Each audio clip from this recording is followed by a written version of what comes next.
Let's rewind to last spring, specifically March 25th.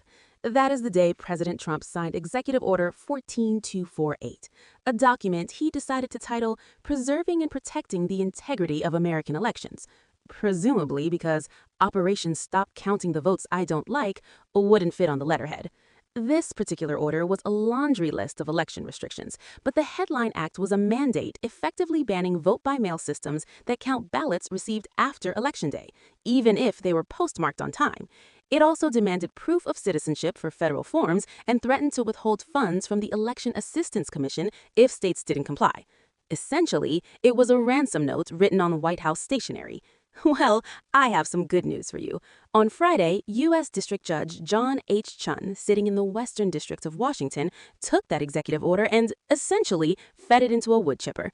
In a scathing 75-page ruling, Judge Chun granted a victory to Washington and Oregon, two states that sued the administration back in April 2025.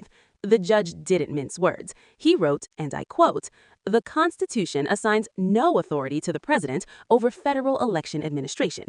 Judge Chun clarified that under Article 1, Section 4 of the Constitution, the Elections Clause, the power to regulate the times, places, and manner of elections belongs to the states and Congress. It does not belong to the guy in the Oval Office who thinks separation of powers is what happens when he unplugs his TV. The administration argued that they needed this ban to prevent fraud, despite the fact that Washington and Oregon have been conducting all-mail elections for decades, with the fraud rate statistically lower than the odds of Donald Trump correctly pronouncing the word anonymous on the first try. Anonymous, really an anonymous, gutless. But the judge didn't just say, hands off the mail. He also said, keep your hands out of the register. The Trump administration had threatened to cut off funding to states that didn't adopt these new rules.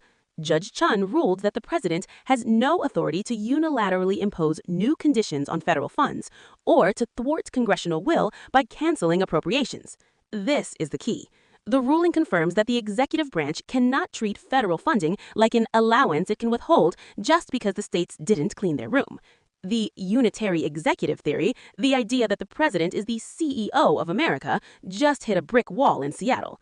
So, for now, the injunction holds. Executive Order 14248 is blocked in these states, and the proper balance of power, as the judge put it, is restored, which is great news for democracy and a necessary reminder to the President of the United States that he is, in fact, not a king.